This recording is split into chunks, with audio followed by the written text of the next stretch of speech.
¿Qué tal? Buenas tardes, compañeras, compañeros, invitadas, invitados.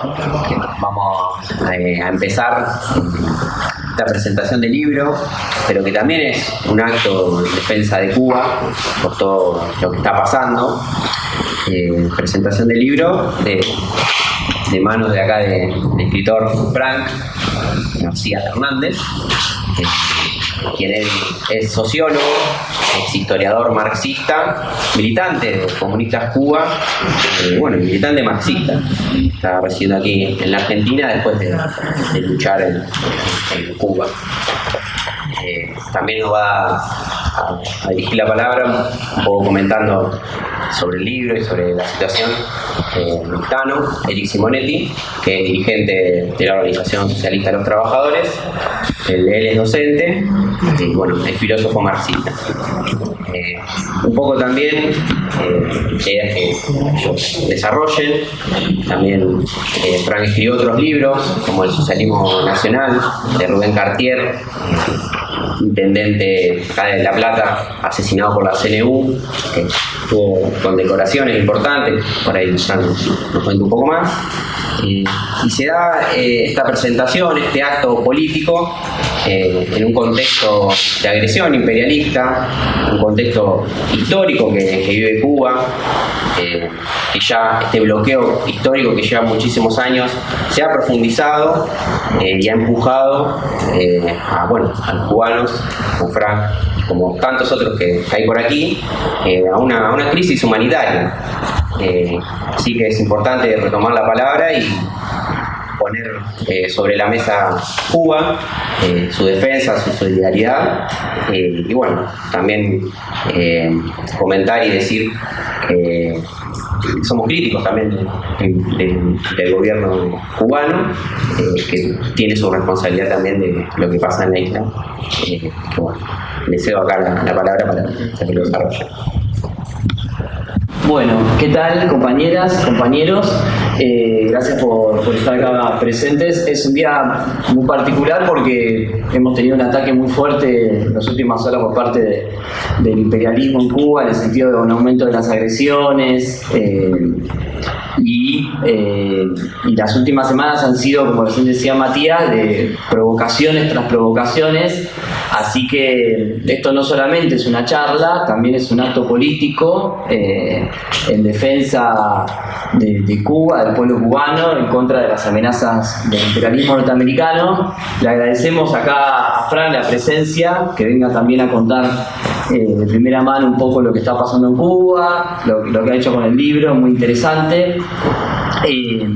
Es decir, se da la presentación del libro, para nosotros es muy importante porque se da en un contexto político, no solamente de Cuba, un contexto político muy peligroso, un contexto político reaccionario, donde peligra realmente, después de muchas décadas, la soberanía, la autodeterminación del pueblo cubano por la amenaza imperialista directa, y por eso el libro cae en una coyuntura muy particular. Fue publicado el año pasado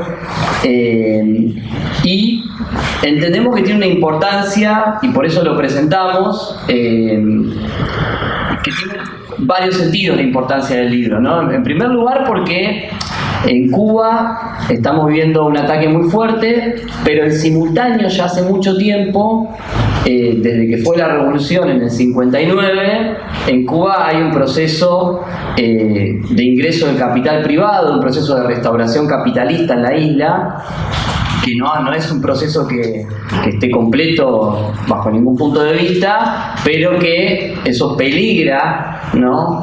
Determinada la existencia de lo que queda de la revolución que inició en el 59. Entonces el libro es un aporte que busca tensar la discusión política en Cuba y en América Latina en un sentido totalmente contrario, en el sentido de la defensa de la revolución y en contra de la restauración capitalista y en contra del ataque imperialista. Entonces, en ese lugar cumple un papel político la aparición de este libro.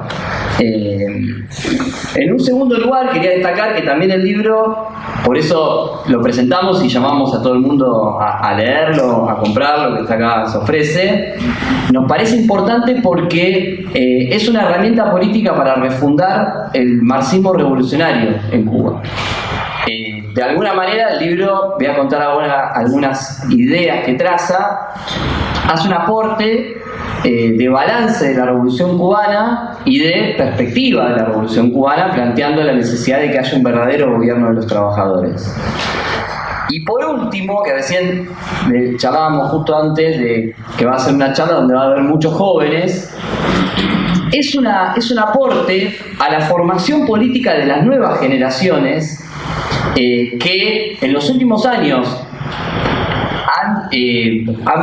no han estado siguiendo la política de Cuba, lo que pasa en la isla. Ha habido como una especie de paréntesis, de corte en la experiencia, en los hechos políticos que han sucedido en Cuba en los últimos años. Entonces, retomar el debate sobre la Revolución Cubana, sobre el socialismo, sobre las estrategias de la Revolución Socialista y de lo que pasa en Cuba.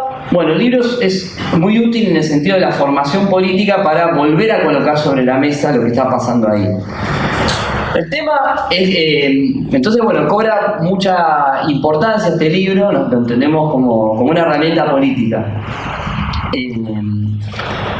Frank intentó en el libro muchas cosas, pero principalmente me da la sensación es que trató de construir una nueva mirada distinta a la que hay, obviamente, por parte del imperialismo que construyó durante las últimas décadas la idea de que en Cuba hay una dictadura y de que todo es un desastre, ¿no? Una imagen que busca construir un sentido común para justificar la invasión imperialista.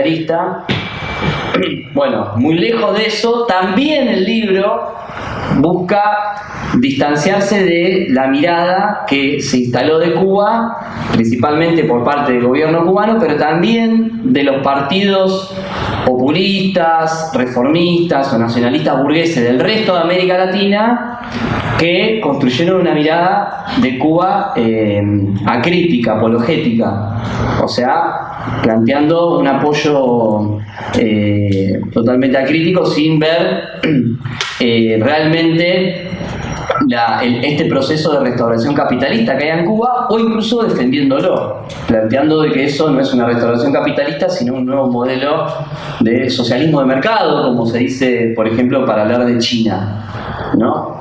Y encubrir que en realidad hay un ingreso de capital privado muy intenso, bueno, hoy muy bloqueado por Trump, pero entonces la mirada que construye en el libro Frank busca construir una mirada a partir del marxismo revolucionario, una mirada desde la clase trabajadora, ¿no?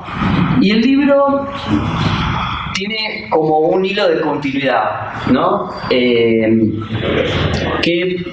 se inicia contando lo que fue la Revolución Cubana en 1959, que fue una revolución que aparece y que no se esperaba que se transforme en una revolución que por primera vez en América expropia a la burguesía.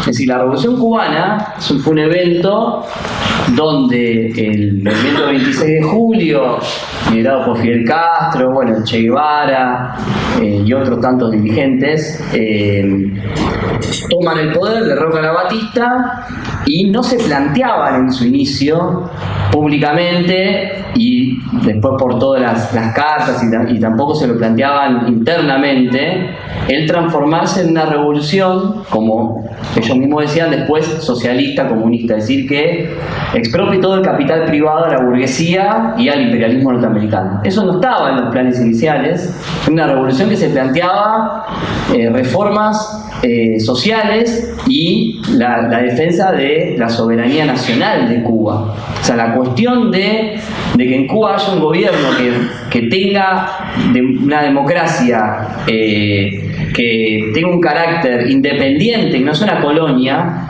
era central en el programa de la revolución. Después también había cuestiones referidas a la reforma agraria, derechos sociales, pero se asemejaba más a otros procesos que había en el mundo en ese momento de carácter nacionalista y ante la lucha, la intensificación de la lucha y ante determinadas circunstancias, porque en Cuba, la particularidad con el resto de América Latina que tiene Cuba está enfrente de Estados Unidos y desde 1823, o sea, hace mucho tiempo atrás, Estados Unidos oficialmente, como gobierno, había comenzado a considerar a Cuba como que era una extensión de su territorio y que le correspondía de alguna manera, por una especie de derecho geográfico, digamos, que Cuba tenía que dejar de pertenecer a España y pasar a pertenecer a Estados Unidos. O sea, ese es el proyecto histórico que siempre tuvo el imperialismo norteamericano para Cuba. Entonces Cuba siempre se vio ante la disyuntiva política de ser un país independiente o una colonia o una especie de anexo directo de Cuba, de Estados Unidos. Ese es como el gran dilema que hasta el día de hoy tiene, y Marco Rubio hoy lo que pretende es recuperar a Cuba de forma directa para la burguesía gusana que está en Miami, y que vuelvan esos capitales que fueron expulsados por la revolución.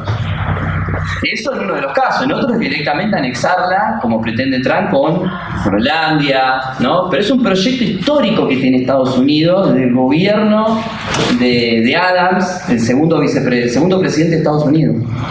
O sea, entonces en Cuba la cuestión nacional siempre estuvo ligada, o sea, poder desarrollar a Cuba como en sus proyectos nacionales, desarrollarla económicamente, socialmente, siempre estuvo absolutamente en una necesidad con respecto a la independencia de Estados Unidos.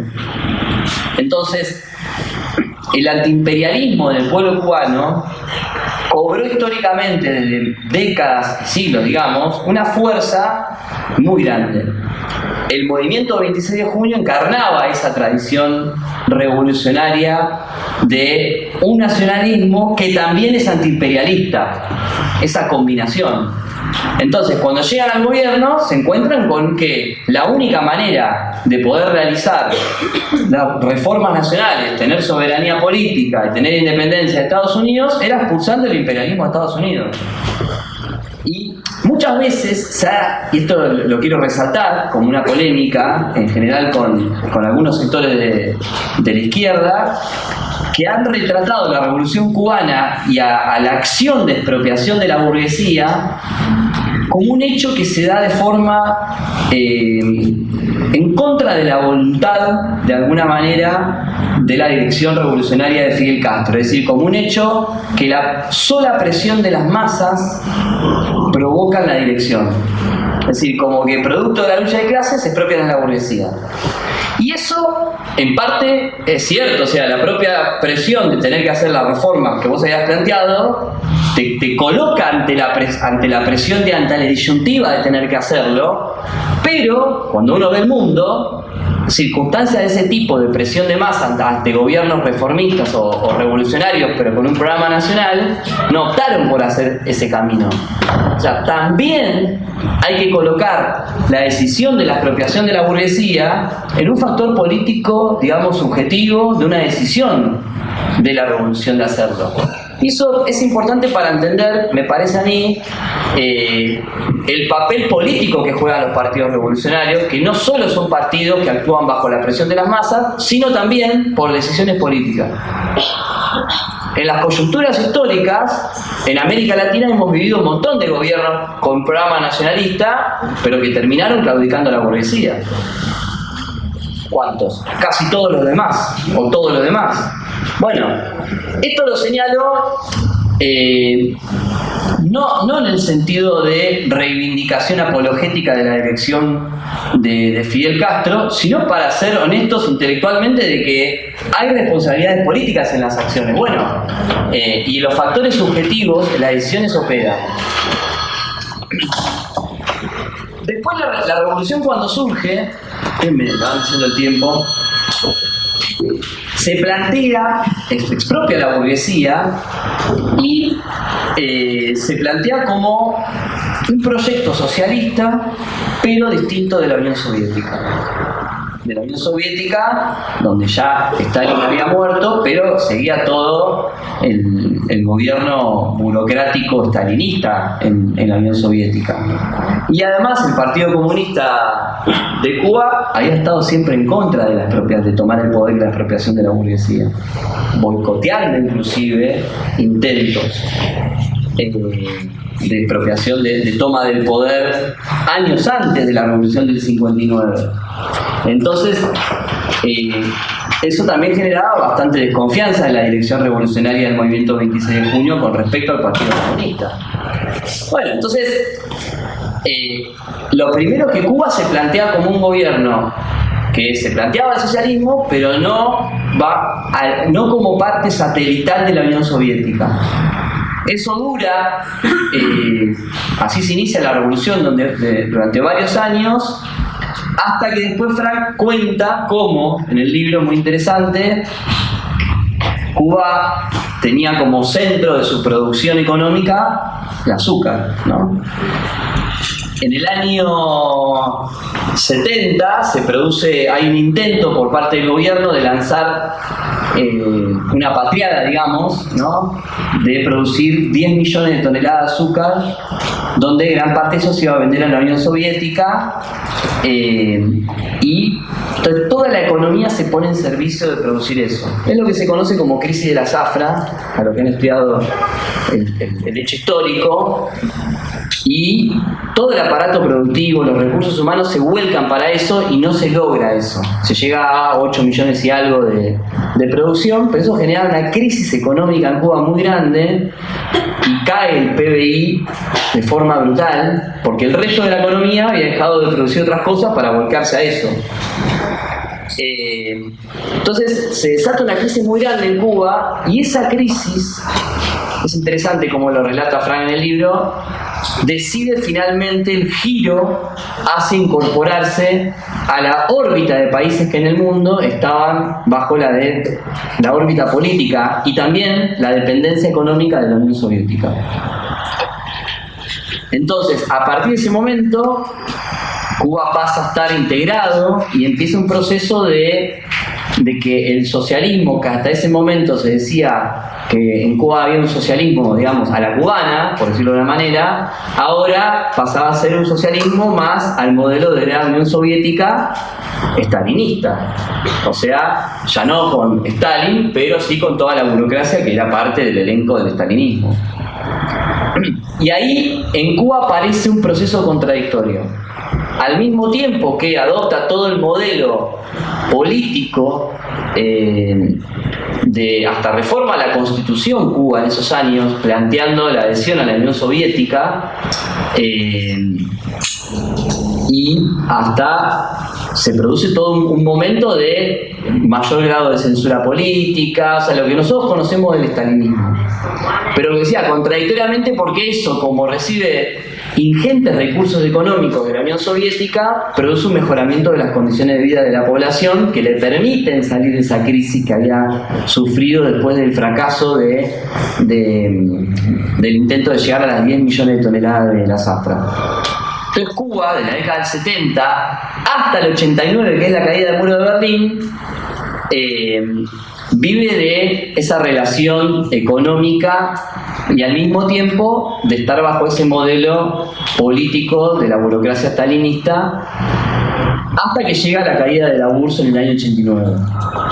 Ahí hay otro punto que Frank desarrolla bastante en el libro, de cómo, se cae la Unión Soviética, hay un proceso de restauración capitalista en Rusia, también ya había empezado la introducción de la propiedad privada ya hacía varios años en China, y entramos en Cuba en la década del 90, en un periodo de los primeros años de mucha crisis económica, en lo que se conoció como periodo especial.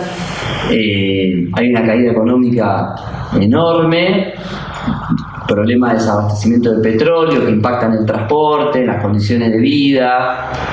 hasta que empieza lentamente en ese periodo cierta introducción del capital privado. Comienza la dirección del gobierno del Partido Comunista Cubano a permitir cierta asociación con el capital privado transnacional, particularmente en el turismo. Todavía de manera tímida, a través de eso, permitir el ingreso de hoteles transnacionales, a través del fomento de la gastronomía privada, como para compensar, empezar a tener una fuente de divisas que le permita a la isla dotarse de ciertos recursos económicos para funcionar. Eso se da de forma bastante parcial en esos años, hasta que hay un giro bastante importante cuando llega Chávez en Venezuela al poder. En el 99, durante, digamos, aproximadamente unos 10 años, hay un intercambio, hay una especie de nuevo socialismo que aparece de la mano de Chávez. ¿Se acuerdan del socialismo del siglo XXI? Donde Chávez plantea, me acuerdo, en el 2005, lanza la idea del socialismo del siglo XXI, que era una vía propia de Venezuela al socialismo. No fue eso una vía al socialismo bajo ningún punto de vista, pero en el plano del discurso, así lo era, y Cuba y Fidel Castro parecen vinculados a esa idea, y ahí de alguna manera, por el intercambio que da, Chávez empieza a mandar un montón de petróleo y Cuba empieza a mandar un montón de recursos humanos, médicos y profesionales. Eso le permite a Cuba mantenerse económicamente durante muchos años, hasta que 2011 el sexto congreso del Partido Comunista, sexto congreso era, ¿no? 2011. Claro.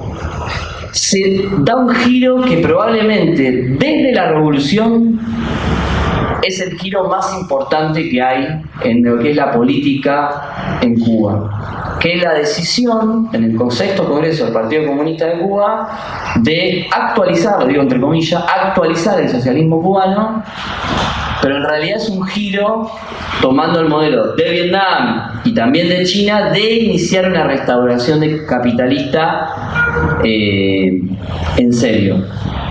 De hecho, comienza toda una serie de reformas donde se vuelve a permitir la propiedad privada de los medios de producción, abolida en el año 68, prohibida la propiedad privada en el año 68, es un punto fuerte, y así toda una serie de reformas que hacen que haya, un ingreso de capital muy importante que no termina de restaurar el capitalismo como modo de producción. Porque el modo de producción sigue siendo un modo de producción, y ahí me entro en un debate que existe en la izquierda muy extendido, no sé cuánto tiempo voy, sería bueno saberlo para no extenderme. ¿Cuánto tiempo voy?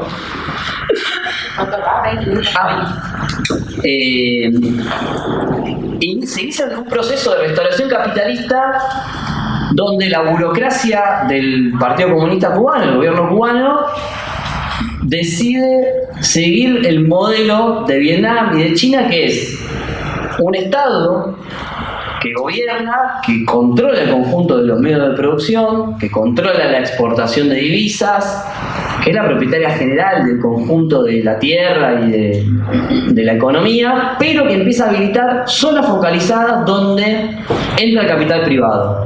¿Cuál zona específicamente? Lo que llamaríamos la industria del turismo. Hoteles, gastronomía, todo lo que hay alrededor de eso. Eso hace que entre mucho capital, que en algunos años haya más de 9.000 empresas, pero sigue siendo una sociedad en ese sentido, como yo decía recién, me meto en un debate que probablemente le pasa a Frank, que se le cuelan todas las charlas donde organiza con partido de izquierda o partido trotskista, que es ¿qué tipo de sociedad es la que generó la Revolución Cubana en 1959? Y por lo tanto, ¿qué es lo que está pasando hoy en Cuba? ¿No? Y ahí aparecen todos los debates, porque Como el mismo Che Guevara decía, la Revolución Cubana es un movimiento social, un movimiento que es policlasista, ¿no? No la clase obrera. El propio Che Guevara lo desarrollaba en sus textos. Sí, siempre se supo que la clase obrera no fue la que hizo la Revolución Cubana. Entonces, la hizo un movimiento social que uno puede determinar policlasista, decía Che Guevara, otros dicen sectores medios, o sea, sectores de la pequeña burguesía radicalizada, revolucionaria.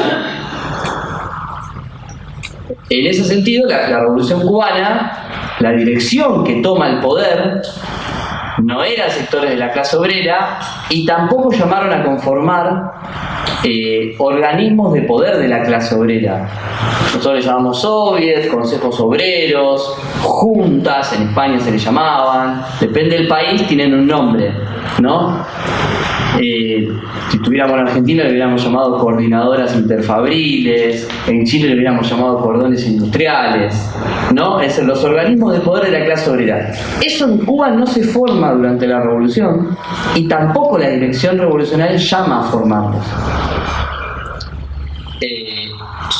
Es decir, la clase trabajadora apoya la revolución, de hecho es convocada a una huelga general para apoyar la expropiación de la burguesía, pero nunca toma la decisión política de comandar el proceso económico y el proceso político de forma directa. Entonces, cuando se hace la expropiación, las distintas expropiaciones de capital norteamericano y la burguesía es expulsada de la isla, el que toma el control efectivo de la economía es el propio, digamos, movimiento 26 de julio, de la dirección revolucionaria a través de su propio ejército que va conformando. El nuevo sector dominante, nosotros no decimos clase dominante, pero que hace las veces de clase dominante, que se parece a una clase dominante, o por lo menos en los hechos actúa como la clase, como el sector que es el dominante social, económica y políticamente de la isla, nunca fue la clase obrera, nunca fue la clase trabajadora y el campesinado en Cuba, sino este sector político que se conforma como el nuevo personal burocrático que comanda el Estado. El tema es que no solo comanda el Estado, comanda el proceso económico, porque como la burguesía fue expropiada, el Estado ahora es el propietario efectivo de los medios de producción. Pero está la economía por un lado y el Estado por otro. Está fusionado eso en el Estado. La economía, o sea, la propiedad ahora, no ser privada y al estar estatizada, el que comanda el Estado, comanda el proceso productivo. Entonces, nosotros no estamos de acuerdo con ese concepto que dicen que es un Estado obrero, deformado burocráticamente. No es obrero. Porque algo para estar deformado tiene que haber sido en algún momento eso, ¿no? Deformarse implica haber sido eso y después dejar de serlo. Porque solo hemos cansado de escuchar cómo se cita a Trotsky, frases que tienen décadas atrás para justificar que esto era un Estado obrero, no democrático, burocrático. Hay mil formas de adjetivarlo después de obrero, pero nosotros nunca lo entendimos así. ¿Y por qué lo decimos esto? Porque, por lo tanto, no vemos que en Cuba, por más que se haya expropiado la burguesía, y por eso defendemos a la Revolución Cubana, porque es el único país de América, no digo América Latina, de América, del continente, donde se expropió la burguesía. Y eso es un hecho revolucionario y progresivo. No por eso abrió un proceso de transición a una sociedad socialista, que una sociedad socialista es una sociedad donde los medios de producción, además de estar estatizados, están socializados, es decir, hay un control, hay un ejercicio del poder social, es decir, por parte de quien es la mayoría que trabaja, que es la clase trabajadora. Entonces, por eso para nosotros es importante distinguir estatización de los medios de producción de un poder de la clase obrera que tiene un carácter social. Nosotros decimos, hay un carácter social de una revolución cuando esa revolución la ejerce de alguna manera más directa, más democrática, a veces menos, depende de la coyuntura, la clase obrera misma. Eso no es el socialismo todavía, es un inicio para ir hacia el socialismo. Pero eso para nosotros sería que la clase obrera sea clase dominante de la sociedad. Bueno, en Cuba la clase obrera nunca fue clase dominante y por eso es que hoy, por esa razón, es que hoy quienes detentan el poder político desde sus orígenes, y en esos libros Frank, muy interesante porque cuenta cómo inclusive se reformó un artículo de la Constitución no hace mucho, en el 2019, para que quien sea presidente, ¿no?, ejerza ese cargo, pueda ser mayor de 60 años, porque la Constitución bloqueaba eso, buscando una renovación. Eso fue más reciente.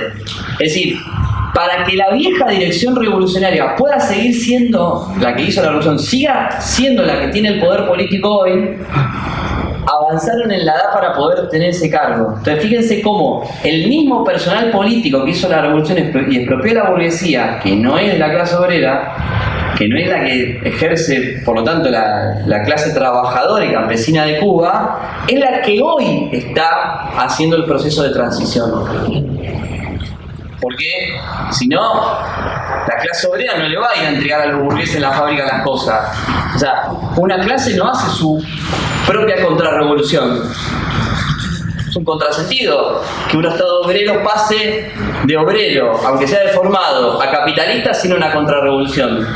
Claro, la explicación de eso es que en realidad, como nunca hubo una revolución obrera, ahora no está habiendo una contrarrevolución en la transición capitalista. ¿Podría haberla? Claro, pero en realidad sería el paso de un sector de la burocracia que es socioeconómica a través de las Fuerzas Armadas, de los sectores de la burguesía que hoy están haciendo negocios en la isla, que son los que ataca Trump. De hecho, esto pasó estos días, que Trump busca bloquear esos negocios de las Fuerzas Armadas con el capital transnacional, probablemente para dárselo a los burgueses de la isla, de Miami después. Entonces hoy en Cuba ahí está este proceso de restauración capitalista, pero, y acá esto es muy contradictorio, el propio Trump es el que más está boicoteando con el bloqueo económico del envío de petróleo y con un ultimátum que se vencía hoy en la isla, que era que las empresas internacionales que trabajan en Cuba, en hoteles, en gastronomía, tenían que irse de la isla con la amenaza, sino de que bloqueaban cuentas en otros países o en el propio Estados Unidos. Eso provocó que en las últimas semanas varias compañías hoteleras de las más importantes que operan en Cuba dijeron que dejaban de operar. La última fue hace 2 días. Melea es, no, Melea se fue a mayor parte del mundo. Claro. Varias empresas hoteleras internacionales se fueron de Cuba en los últimos días. Y ayer Visa y Mastercard dejaron de operar. Anunciaron que cortaban las operaciones. O sea, en Cuba ahora lo que hay es una asfixia económica brutal, un ataque que está provocando una verdadera crisis humanitaria, según el propio Díaz-Canel. Ayer dio una entrevista a la noche para el diario español, diario.es, donde habla de una situación de catástrofe humanitaria. Nosotros, en primer lugar, hacemos absoluto responsable y exigimos el fin de todo el bloqueo económico, y entendemos que se está cometiendo un crimen contra el pueblo cubano con lo que está haciendo Estados Unidos, porque está poniendo en peligro la vida de millones de cubanos para forzar al gobierno a determinada apertura económica, a determinada apertura política quizá no, porque fíjense, en Venezuela lo que hicieron fue tratar de sacar a Maduro, pero ahora hacen un pacto con el gobierno de Venezuela y todo eso que supuestamente iba a la democracia en realidad era para poder tener petróleo y controlar Venezuela. O sea, lo que está buscando Estados Unidos con Cuba es una nueva colonia que le permita poder volver a que funcione económicamente a su servicio, recuperarla para eso. Un protectorado directo quieren. Ese es el plan político de Trump, de Marco Rubio y de la burguesía que está en Miami, que quiere sacar a la burguesía europea y de otros países, que es la que está haciendo negocio. O sea, hay una pelea ahí entre sectores de la burguesía y que utilizan al pueblo cubano como herramienta de presión hacia el gobierno. Entonces, ahora probablemente Frank nos pueda actualizar de las cosas que están pasando ahora estos días, cómo la ve, pero nos parece muy interesante que poder dar este debate de que nosotros rechazamos al mismo tiempo el ataque imperialista que pretende Trump, el intento de invasión, pero al mismo tiempo planteamos que en Cuba hay un dilema, están en una encrucijada histórica muy peligrosa. O sea, la situación de Cuba es de la más reaccionaria que hay hoy en América Latina, porque hay una amenaza directa de ataque al gobierno, de invasión imperialista. Pero al mismo tiempo se empieza a dar el debate, y este libro lo plantea, de que hace falta de alguna manera no seguir como una tercera posición, digamos, no a la invasión imperialista, que no siga el curso de la restauración imperialista, y que en Cuba hace falta un proceso de movilización de la clase trabajadora en perspectiva de ir forjando la propia revolución de los trabajadores en Cuba. Que arranca por un programa central que es la defensa frente a la invasión imperialista, pero el rechazo también a la restauración capitalista. Entonces, en Cuba está planteado reconstruir el marxismo revolucionario, o sea, el verdadero socialismo de los trabajadores, no el socialismo de la burocracia. Hoy en día eso está muy difícil, porque en Cuba, por lo que sabemos, crece con mucha fuerza el discurso antisocialista, anticomunista. Eso es muy peligroso.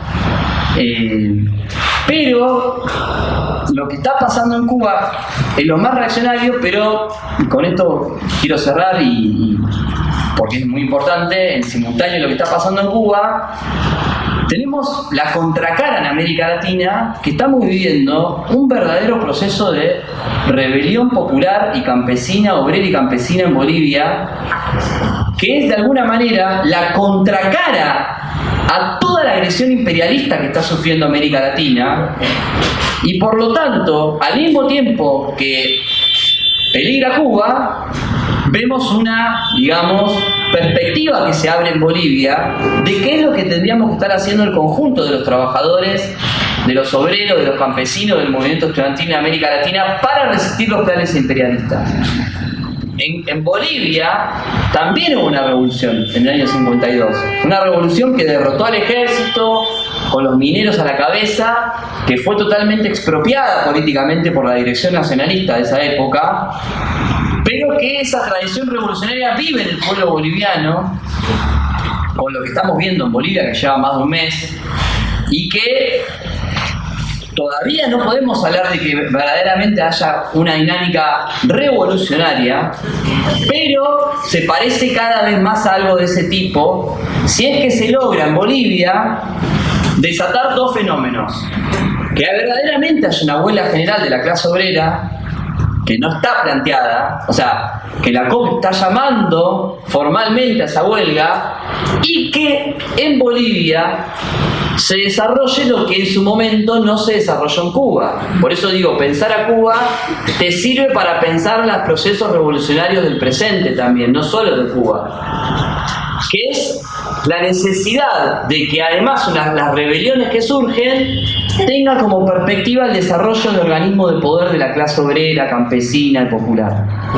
Es decir, formas, como nosotros decimos, soviéticas, autoorganizadas de poder, Sin eso no hay perspectiva histórica para la clase obrera. No la va a haber por iluminados o por nadie. O sea, lo único que puede salvar a la clase obrera cubana, salvar a la clase obrera campesina, obrera y campesina en Bolivia y al resto de América Latina y por extensión en el mundo entero, es la reconstrucción de la perspectiva, que hoy no está todavía, de la necesidad de que la clase obrera sea la que tenga el poder. Para nosotros es el ángulo vertebral del lanzamiento del socialismo en este siglo. Y para eso trabajamos, y ya le doy la palabra a Frank. Nos parece que el libro de Frank aporta de una manera sustancial a esa perspectiva, así que alentamos su lectura. Gracias.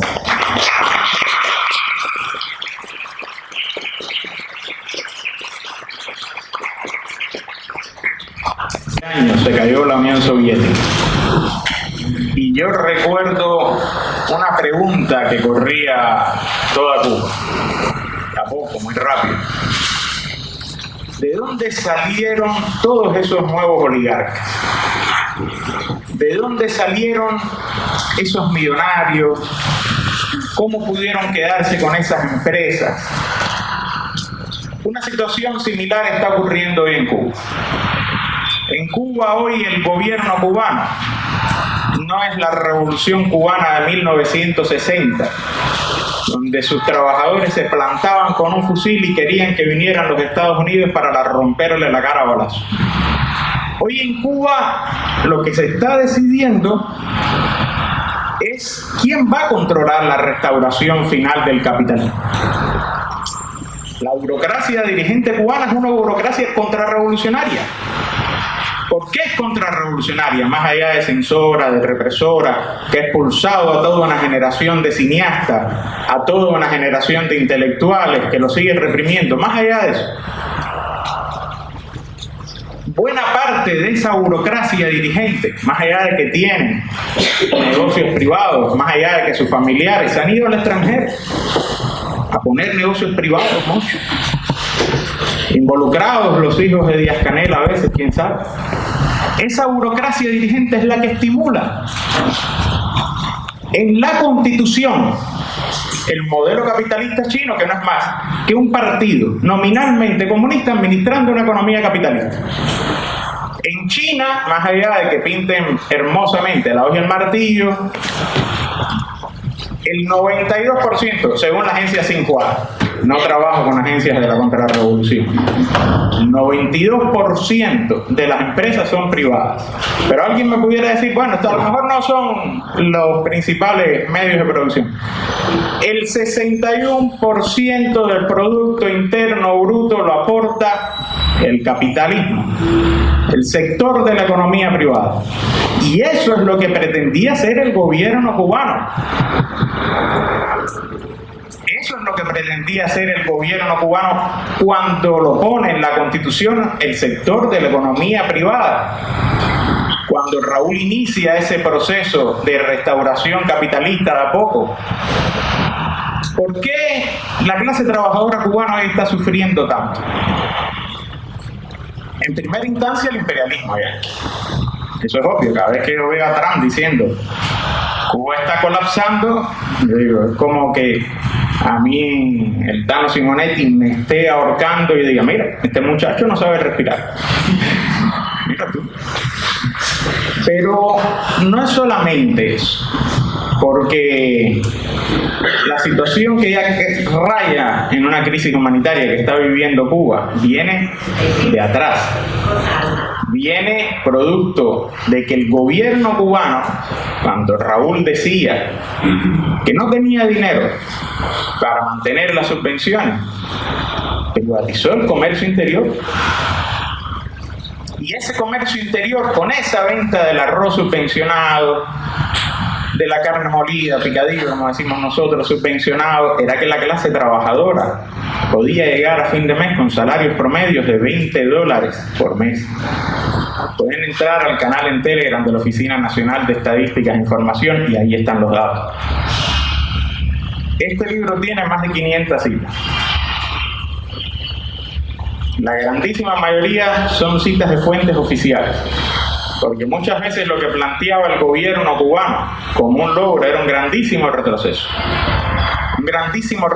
para la clase trabajadora cubana. Una vez yo estaba hablando con un familiar de un ministro, y le digo que los ministros cubanos vivían con prebendas. Yo lo dije así. Y él me dijo que no, que los ministros cubanos no vivían con ninguna prebenda. Y yo dije, bueno, o es un cara dura, o no se dan cuenta ya del alto nivel de vida que tienen y el trabajo que está pasando el pueblo cubano. Alguien me pudiera decir, bueno, pero Fidel también vivía bien. Sin embargo, había una política de luchar por la justicia social, una política anticapitalista, que no se expandiera el sector de la economía privada, entre otras cosas, porque se sabía que si esa economía débil de por sí, que nunca, a pesar del apoyo de Chávez, logramos tener los indicadores económicos previo a la caída de la Unión Soviética, si nosotros podíamos llegar a fin de mes, era gracias a las subvenciones. Ahora, Raúl Castro con Díaz-Canel como el principal ejecutor, que mete un paquetazo de rasgos neoliberales, y que todos, ministros, viceministros, defendieron a ultranza. Ellos no se dañaron por ese paquetazo de medidas neoliberales. En consecuencia, hubo una explosión social, de la cual muchos participamos, de la cual más de 700 fuimos detenidos, y se nos condenó a la muerte civil, porque muchas personas, como yo, fuimos detenidos y liberados, algunos 24 horas, pero allá adentro hay 270 personas que están a veces siendo condenadas, solamente por tirar una piedra 10, 20 años.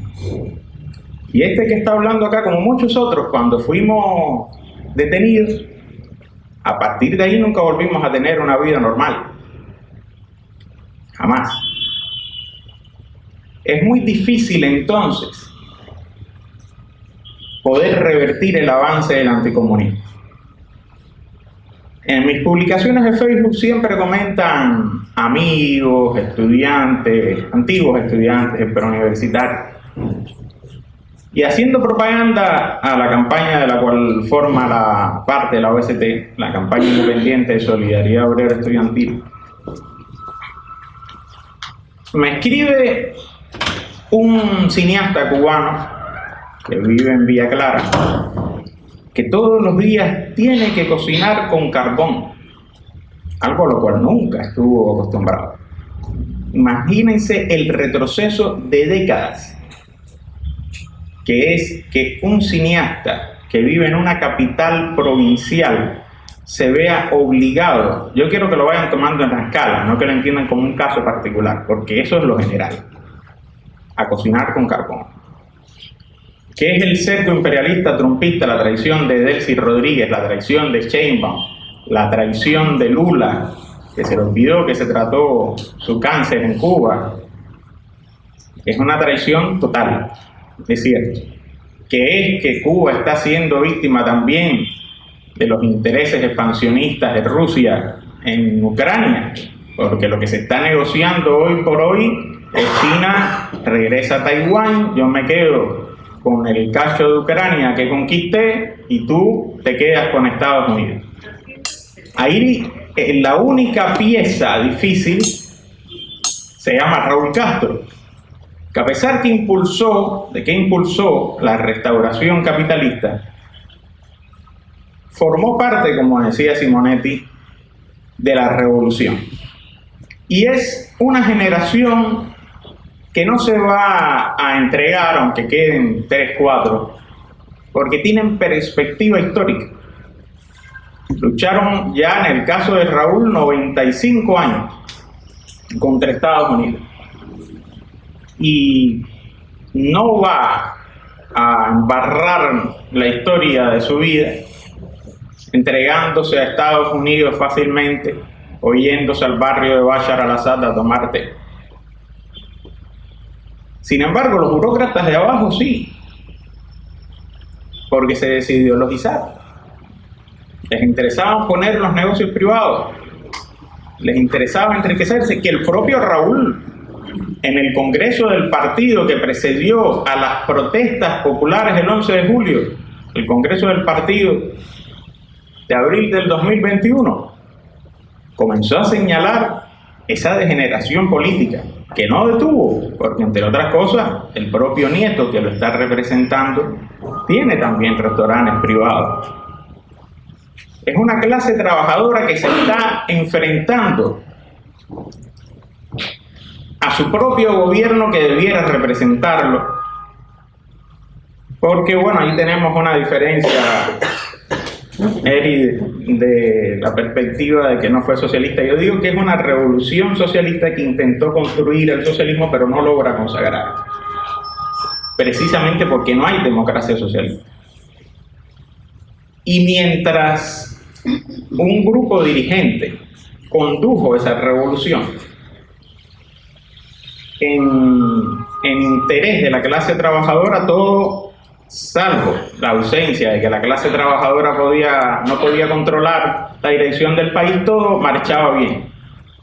Cuando comienza la restauración capitalista, porque esa burocracia dirigente se va alejando cada vez más de la clase trabajadora que dice representar, entonces ahí empieza esa burocracia dirigente a querer consumar su transformismo hacia clase social, hacia burguesía, que en buena medida también es lo que pasa en la Unión Soviética.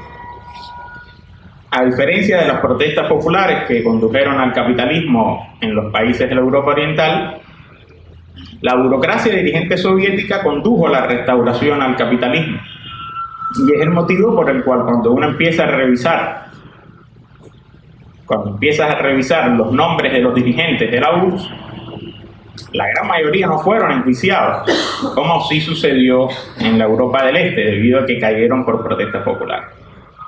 En China también la burocracia dirigente, lo que fue un poco más hábil, mucho más hábil, se dieron cuenta que como quiera que sea, corrían un grandísimo riesgo al entregar el poder político, que es lo que termina siendo la camarilla y el Siniana, a pesar de que esa camarilla se queda con el poder, como se queda Shevardnadze en Georgia, Nazarbayev en Kazajstán, pero fue un momento de convulsión política muy grande, y exponerse al pluripartidismo casi los conlleva a perder el poder. La historiografía burguesa ha hecho que desaparezca de la memoria colectiva el alzamiento popular de 1993, cuando los comunistas rusos vuelven a ganar las elecciones en el Parlamento, que desgraciadamente eran unos estalinistas que terminaron ahora plegados a Putin.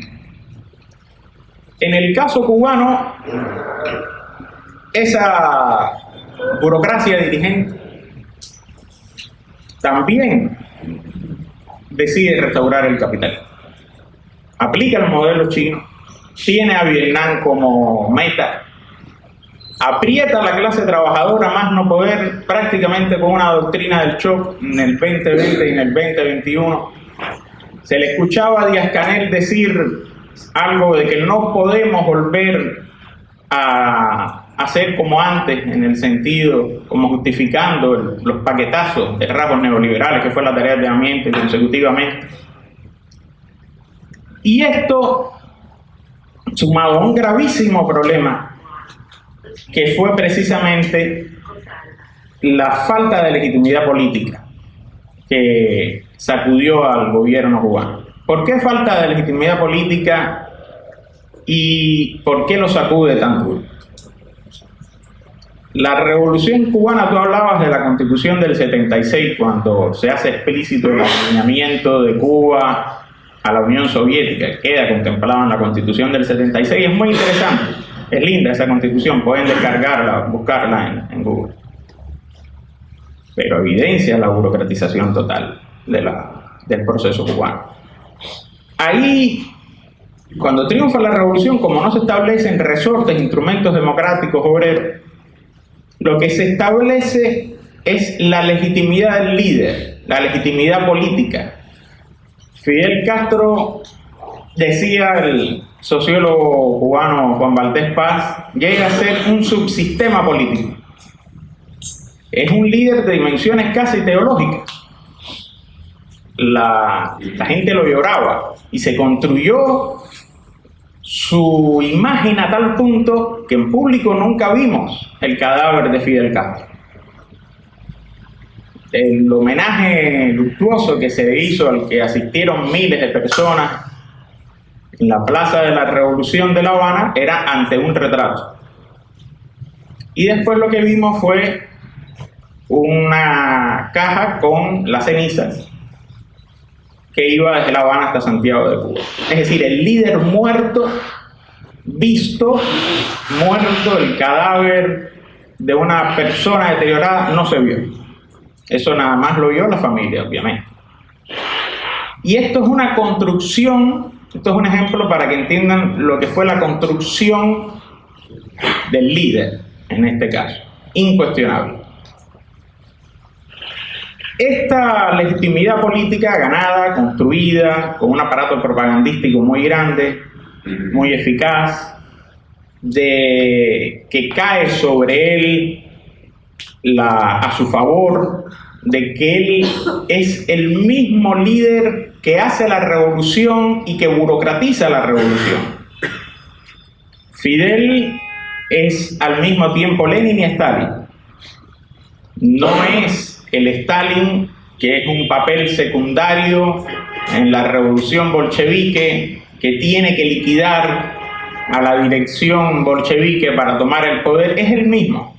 Y es también lo que complejiza el análisis de la revolución cubana, porque como van a ver en el libro, es un Fidel que al inicio incluso casi que tiene posiciones anticomunistas, llamando a romper con la Unión Soviética el 6 de enero de 1959.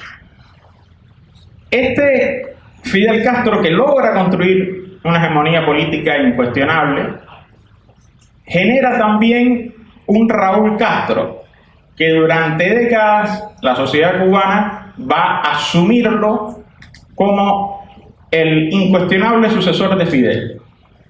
Todo esto se establece desde una lógica de legitimidad política, con un sistema donde la clase trabajadora no puede revocar, en realidad no puede controlar, más allá de que existiera en el papel cualquier cosa, no puede decidir, aunque se le consultara, los destinos políticos y económicos del país. El mejor ejemplo, que ahí quizás lo cito, es cuando Raúl en el 2011 dice que todavía no está preparado ningún cuadro para sustituir a la vieja guardia revolucionaria. Lo dice así olímpicamente. No importa que se hicieran elecciones cada 5 años en el Parlamento. Y después presenta a Díaz-Canel como su delfín palatino.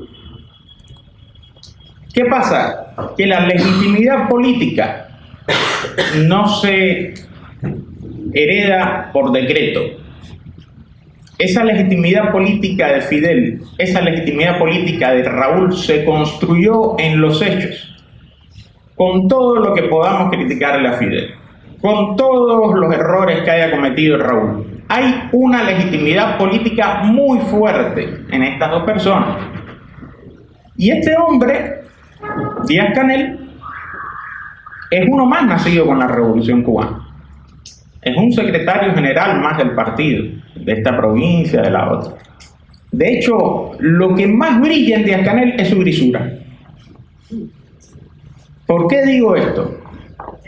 En el momento en que escogen a Díaz-Canel hay un secretario general del partido de otra provincia, la segunda provincia de importancia, Lázaro Espósito. Pero Lázaro Espósito no es seleccionado y tenía muchas más condiciones que Díaz-Canel por Raúl Castro. Porque Raúl Castro quiere hacer un proceso donde él no tenga ningún cuestionamiento. Y Díaz-Canel brilla por la grisura por eso mismo, precisamente. Porque él sabe que no va a haber ningún cuestionamiento por parte de Díaz-Canel.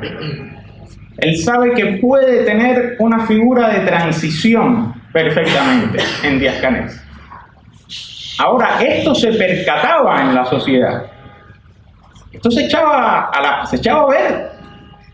Era alguien que no tenía poder, era alguien que no tenía legitimidad política, que se intentaba construir una santísima trinidad revolucionaria en la cual aparecían, como mismo en la Unión Soviética, Marx, Engels y Lenin, aparecía Fidel, Raúl Castro y Díaz-Canel.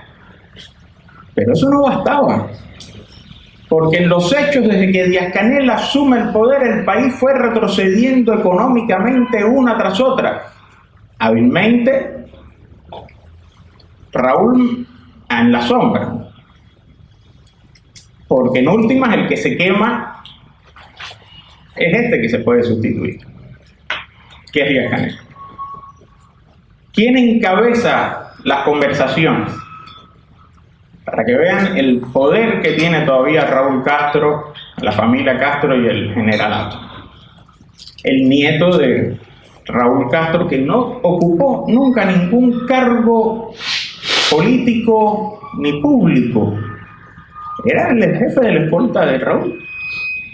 Raúl envía a alguien que no forma parte de la Cancillería, que no forma parte de la dirección del partido, a negociar con Estados Unidos. Y en algún momento aparece en la televisión cubana también en reuniones del buró político, que el buró político, bueno, muchos acá son militantes o fueron militantes, es la máxima instancia de la dirección del partido, que la escoge el comité central. El congreso del partido escoge al comité central y el comité central escoge el buró político.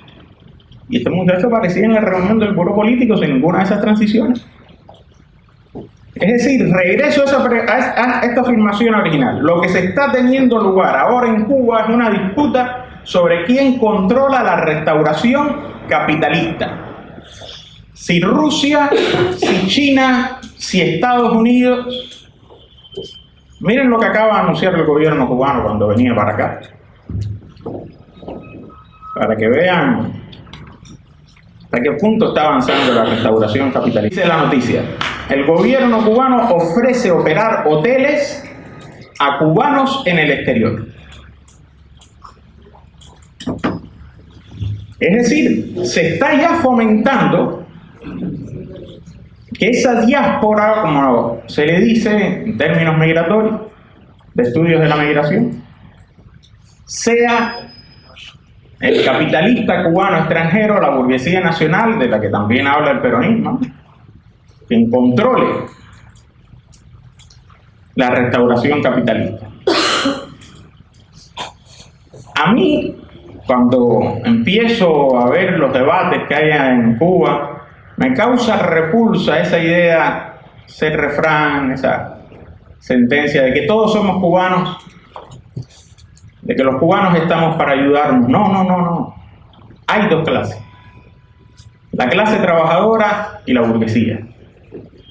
Y esa burguesía, cuando tome el poder, cuando se consagre la restauración capitalista, en una clase trabajadora desmovilizada, en una clase trabajadora que no tiene sindicatos autónomos, esa burguesía va a explotarnos aún más duro de lo que está sucediendo hoy en Cuba con esta dirección burocratizada. Y esta dirección burocratizada tuvo en su contra también que comete el gravísimo error de destruir a lo más valioso de la intelectualidad y las artes. Entre ellos estaba encabezando Fernando Rojas, viceministro de Cultura, que atacó pero con fuerza a toda una generación de cineastas que las exilió, que las radicalizó a la derecha. Gente sin formación política muchas veces, que lo único que tenían era la decisión de hacer cine. Y cuando tú haces cine, tiendes a reflejar la realidad, tiendes a organizar. El gobierno cubano pagó muy caro también la expansión de la sociedad civil que nacía con la burguesía.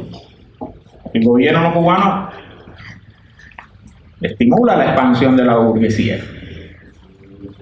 ¿Qué es la sociedad civil sino ese sector que puede tomar decisiones políticas sin consultarle al Estado.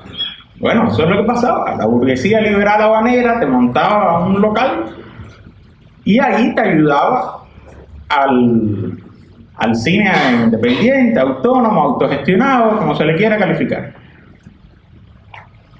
Y después de un proceso de apertura que hace el gobierno cubano durante las relaciones con Estados Unidos, entre diciembre del 2014 y finales del 16, el gobierno cubano se encuentra con que hay todo un núcleo de la intelectualidad y de jóvenes que además se están autosubvencionando, que no pueden controlar, que van a reprimir, porque esta gente le está poniendo las cámaras donde duele, en los problemas sociales, en la censura pasada. Uno de los grandes problemas más grandes que tuvo este tipo que tiene que ir a juicio si triunfa una revolución socialista en Cuba, Fernando Rojas, fue contra un director de cine cubano que le hizo un documental a Fito Páez. Ojalá ustedes pudieran ver ese documental. Yo lo miraba, para acá está mi compañera, lo vimos juntos en el Gomón. Y ella me decía, ¿por qué censuraron este documental? Mi compañera es trotskista, es de la línea de Jorge Altamira. Yo le decía, bueno, eso es lo que tienen en la cabeza los burócratas cubanos.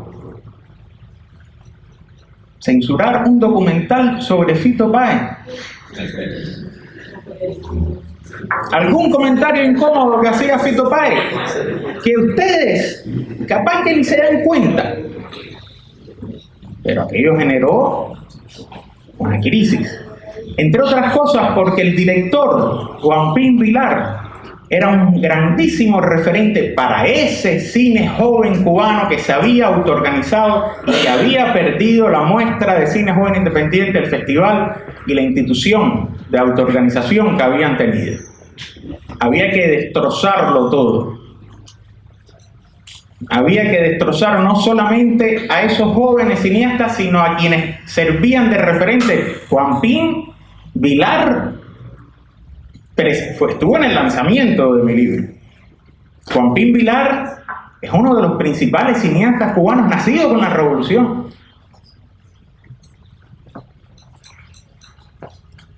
Y se destruyó. Lo destruyeron.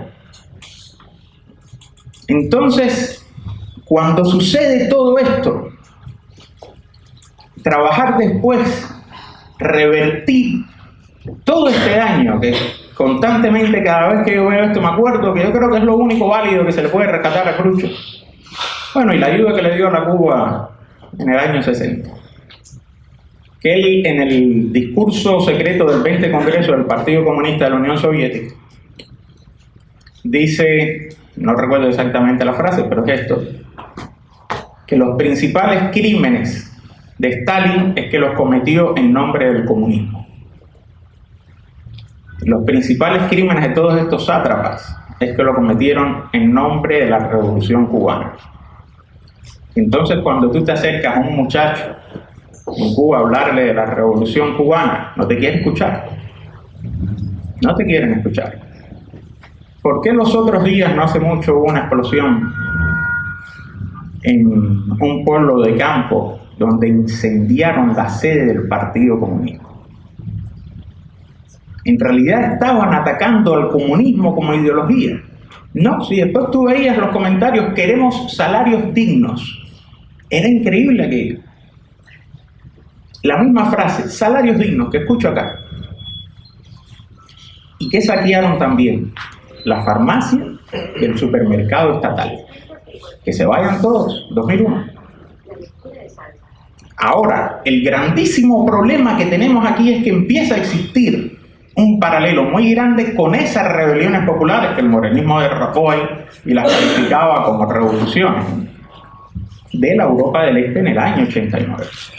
Hay un documental, Benito, muy bueno, que se llama Fotogramas de la Revolución, que es de cuando cae Ceausescu en diciembre del 89, y tras la caída de Ceausescu, un grupo de cineastas alemanes y rumanos entran a los archivos censurados de la televisión rumana y hacen un documental con todo lo que había sido censurado. Genial. Censurado incluso también, ya descartado por el gobierno que toma el poder. Y la mesa del primer gobierno que destituye a Ceausescu parece un soviet. Obreros, intelectuales, gente reprimida, que lo que están es con un programa obrero. ¿Quién toma el poder? La derecha. ¿Y quién es el primer presidente de la Rumanía burguesa? Un ex burócrata de Ceausescu. Un ex burócrata de Ceausescu, que supuestamente que se había pasado a la oposición porque había sido destituido por Ceausescu, que también estaba medio paranoico. Entonces esto es un caldo de cultivo que estamos viendo en Cuba. Que yo insisto esto en todas las presentaciones de los libros. Y lo insisto en el próximo que también estoy preparando, continuidad de esto. Porque una de las cosas que más me preocupa es que en América Latina el final o lo que termine sucediendo en Cuba genere un golpe ideológico tan grande que desmovilice. Yo sé que incluso si en Cuba hoy se cae el gobierno cubano por protestas populares, aunque exista una izquierda crítica, aunque yo me monte en un avión para allá, hay muy pocas posibilidades de que triunfe, que esa protesta popular se transforme en una revolución socialista. A ver, muy pocas probabilidades. Y ante esa situación, yo creo que tenemos que estar preparados, ideológicamente y políticamente preparados. Hay dos cosas que no puede volver a cometer la nueva izquierda o la izquierda argentina trotskista que está emergiendo cada vez con más fuerza. Primero, repetir esa sanata, como dicen ustedes, de que la revolución cubana es irrepetible, porque eso es contrarrevolucionario. Hay veces que lo dice gente de muy buena fe. No, la revolución cubana es lo máximo, eso es imposible de volver a hacer. No, la revolución cubana se puede hacer. Y la violencia revolucionaria no se puede descartar por ninguna vía. Porque aunque la izquierda gane las elecciones, con quien sea en el 2027, si gana las elecciones, la burguesía va a intentar derrocar ese gobierno de izquierda. Entonces la revolución cubana es posible. La revolución cubana de 1960. Y como mismo tenemos que desechar esa idea de que la revolución cubana no es posible hacerla otra vez, porque te empiezan a decir que es que hubo unas condiciones en ese lugar, que no se puede, que nos quedemos nada más en la aspiración a la revolución cubana y no en pasar a hacer la revolución. Como mismo esa gente casualmente son los que se aferran acríticamente a la revolución cubana. Y mientras más aferrados acríticamente estemos a la revolución cubana, más políticamente nos va a costar. Miren quiénes defienden acríticamente la revolución cubana. Las organizaciones que no tienen programa político para responder a la crisis actual. ¿El PC? ¿Dónde está el PC que no se les ve? El PC argentino es un desastre. El PC argentino salió con la ultraderecha antiperonista. De ahí torció más o menos la izquierda con la gente de los intransigentes de Óscar Allende haciendo la PR en el 73. Después termina haciendo alianza con sus enemigos del alma, los trotskistas, con el MST. Y después finalmente, de tanto renegar del peronismo, cae en el kirchnerismo, para ahora quedar solo. Es decir, no tiene programa, es un partido que no hizo la revolución, pero fundó un banco. Entonces ese partido, debilísimo, trata de reivindicar la revolución que ellos negaron en los 60, porque si había un partido que se enfrentó a la revolución cubana y que atacó al Che Guevara fue el Partido Comunista de Argentina. Ahora que el Che está muerto, es que lo ponen en la bandeja. Ahora que la revolución se burocratizó, es que hablan de revolución. Y tienen que hacerlo porque no tienen un programa político. Ahora, la izquierda trotskista, que es la izquierda hoy, que hasta página 12 el peronismo ni se atreven a recordarse ni siquiera de Jorge Abelardo Ramos, y les duele hablar de Rubén Cartier, porque Rubén Cartier habla del peronismo de izquierda, del socialismo nacional, porque no quieren acordarse de aquel pasado. Entonces es la izquierda trotskista quien toma, como siempre debió ser, ese espectro político de la clase trabajadora que todavía no termina por radicalizarse, que no termina por ser marxista, pero que inherentemente se opone a la burguesía. Entonces aquí, como ven, Cuba, desgraciadamente, en agenda digo desgraciadamente por el factor negativo de lo que está sucediendo, un país del que se han retirado la mayoría de las transnacionales hoteleras, de la cual Iberostar y Meliá han reducido al máximo su presencia, de la cual no solamente es difícil Mastercard, sino que las principales navieras ya no van a ir a Cuba.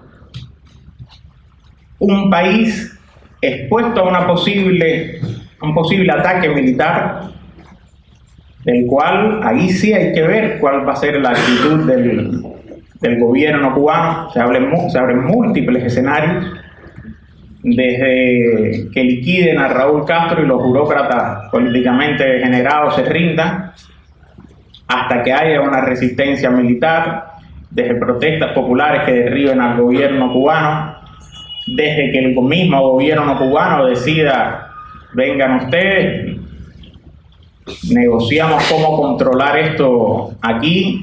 Recuérdense que algo similar sucedió en la Nicaragua del año 90, donde los hermanos Ortega y Tomasito Borges le dijo a Chamorro, yo te reconozco el triunfo electoral, pero me quedo con el ejército y el Ministerio del Interior y a mí nadie me hace un juicio político. Eso fue lo que se hizo, y ahí tienen el resultado de la actual Nicaragua. Entonces, en medio de todas estas circunstancias, esta Cuba tan compleja, tan traicionada, tan vilipendiada, traicionada tanto por sus dirigentes como sus aliados, la Sheinbaum, Lula, que era inevitable que la traicionaran, porque ustedes se recuerdan quién asesinó a Rosa Luxemburgo. Fue la socialdemocracia. Alguien me puede decir, no, los Freikorps fueron quienes le dieron el tiro en la cabeza y demás, por orden de la socialdemocracia. Es decir, era inevitable que estos gobiernos progresistas en algún momento traicionaran a Cuba. Y lo hacen en este caso porque ven un gobierno muy débil. No es ni siquiera esa burguesía nacional de Helbart en el año 73 haciendo una millonaria y decisiva donación a Cuba que se llamaba préstamo, pero una donación solidaria, no sé. Estamos hablando de una burguesía que quiere destrozar, una burguesía nacional en el caso de estos países progresistas, que también quiere destrozar todo ejemplo real que te dice la Sheinbaum y Petro que apoyan al gobierno cubano, pero no mandan petróleo. Para contentar al electorado progresista te mandan un buque de comida.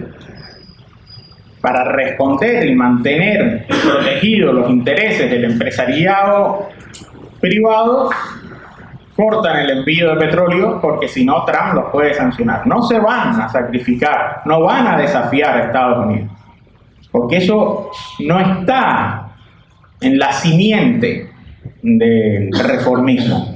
Menos aún este reformismo que, a diferencia del de Chávez, abandonó todo discurso antiimperialista. Porque se le pueden hacer también muy críticas a Chávez, pero Chávez mantuvo un discurso antiimperialista e intentó construir su modelo también de socialismo, que inevitablemente iba a terminar en esto también. Porque en tanto la clase trabajadora no toma el poder, en tanto la clase trabajadora sea siempre nada más representada por una burocracia dirigente, más allá de las diferencias de las perspectivas que podamos tener, del detalle, que si una revolución anticapitalista, Estado burocrático, Estado obrero degenerado, capitalismo de Estado, como dice Tony Cliff, capitalismo burocrático, como dice Castoriadis. Más allá de todo eso, lo que importa es que hubo una revolución. Lo que importa es, como bien decía el flyer, sacar las enseñanzas que esa revolución en América Latina logró insurreccionar a todo el continente. Porque una de las cosas que hoy se trata de olvidar es que esos jóvenes luchaban por una revolución socialista. Ese bla bla bla que aparecen aquí diciendo que luchaban por un mundo mejor, es mentira. Luchaban por una revolución socialista, los compañeros desaparecidos. Hay que tener eso muy presente, porque si no nos desmovilizan. Y entonces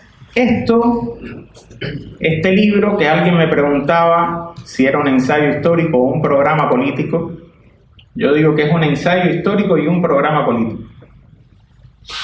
Porque alguien me decía, pero bueno, todo terminó siendo un desastre.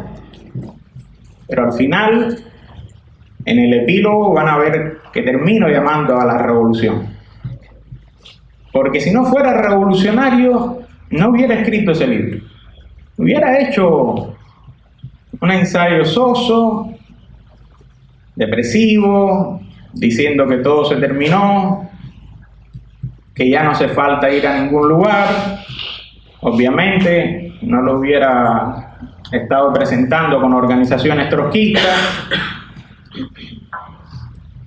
pero la idea de cuando hablé con el Tano a través de Pedro, la idea de cuando lo he presentado en otras organizaciones trotskistas, es precisamente que se saquen aprendizajes de la revolución cubana y que no se detenga de hacer la revolución. Que pasemos de la postura defensiva a la contraofensiva socialista, a la contraofensiva marxista. Eso es algo que necesitamos en Cuba. En algún momento yo regreso a Cuba. Esta campaña independiente de solidaridad obrera estudiantil la voy a consumar en Cuba. Son 3 meses de campaña. Están desde la OST hasta la mayoría de las organizaciones del FITU, los amigos de ustedes. Bueno, Política Obrera no está por Jorge. Y la Corriente Obrera Revolucionaria. Se me queda alguien más. La gente de Zamora. Se ha sumado el sindicato ADEMIS. El alias es Amiga Cuba. Me interesa más que colaboren con la campaña, que compren el libro. De todas maneras, informo que lo que ingrese en la venta de hoy va a ser para la campaña. Ya cruzamos el primer millón y estábamos a fin de mes. Así que esa campaña, que la idea es entregar los insumos médicos directamente en los policlínicos más necesitados, que tiene como meta revertir en cierta medida el desastre político que fue la flotilla Nuestra América, donde aquellos que fueron a hacer turismo revolucionario aparecían montados en los ómnibus que no había, en el Palacio Presidencial, en el Palacio de las Convenciones, y la gente lo vio completamente aparte de ellos. El cubano a pie no le causó ninguna gracia. No hubo un vínculo militante del que voy y hablo contigo y te entrego. No. Y en el año 97, siempre recuerdo, que se hizo el Festival Internacional de la Juventud y los Estudiantes, y Fidel envió los delegados extranjeros a las casas de los trabajadores a vivir ese tiempo, esa semana, esos 10 días en la casa de los trabajadores. ¿Por qué no se hizo eso ahora? Porque encontrar a alguien que te defienda el gobierno cubano hoy o es un oportunista que tiene algún carguito, un familiar, o gente ya quizás muy mayor, o te empiezan a hacer los cuestionamientos también desde la izquierda. Como los escuché yo en la protesta, que ofendían a Díaz-Canel y decían, pero Fidel es mi ídolo. Y no se quiere arriesgar el gobierno cubano a eso. Y vean también qué organizaciones fueron las que apoyaron. Social Reformista. Jeremy Corbyn, Podemos.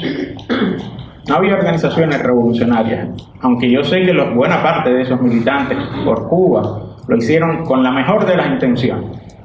Porque como mismo decía Orwell, los ataques que nos hacía el PC jamás se lo escuchamos a un miliciano comunista.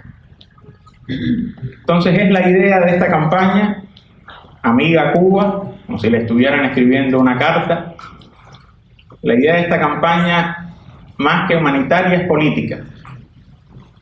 Porque en realidad, con mucho que colectemos, no vamos a poder subsanar la situación horrenda que está viviendo Cuba, que no sabemos qué habrá en septiembre.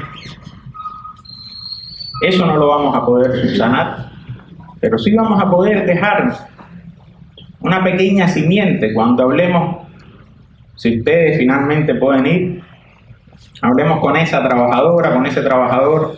Mira, los comunistas revolucionarios, los marxistas, los trotskistas, no estamos con la restauración capitalista. Esto que tú estás viendo aquí, esto no es el socialismo.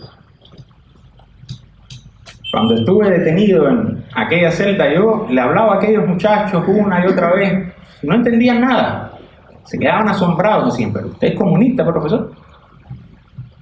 Porque ellos tenían pensado al comunista aquello enquistado en la dirección del partido, aquellos tipos burócratas, trajeados con autos de lujo.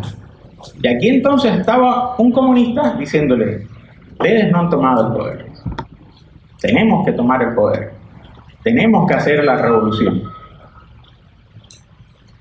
Y con eso quiero concluir que no vamos a terminar haciendo nada más una crítica, sino convocando a apoyar a la clase trabajadora cubana. Ese gobierno debe caer por protestas revolucionarias. Ese es un gobierno contrarrevolucionario. Ese es un gobierno indefendible. Y tenemos que atacar a Estados Unidos si invaden a Cuba. Atacarlo, no una marchita. Pero también tenemos que llamar a una revolución socialista en Cuba. Venceremos.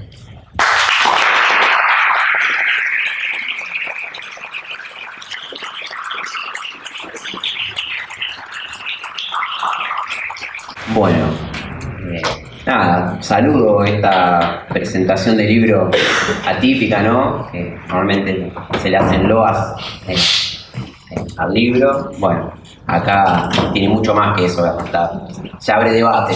¿Y cómo no se van a abrir debates estando en esta situación bisagra que estamos viviendo? Por eso, presentación del libro, acto político y también como parte de la campaña de solidaridad independiente, estudiantil con Cuba, porque son las tareas que se nos plantean en estos momentos, insisto, bisagras. Por eso queremos abrir la palabra para continuar este debate y hacer preguntas. Compañero.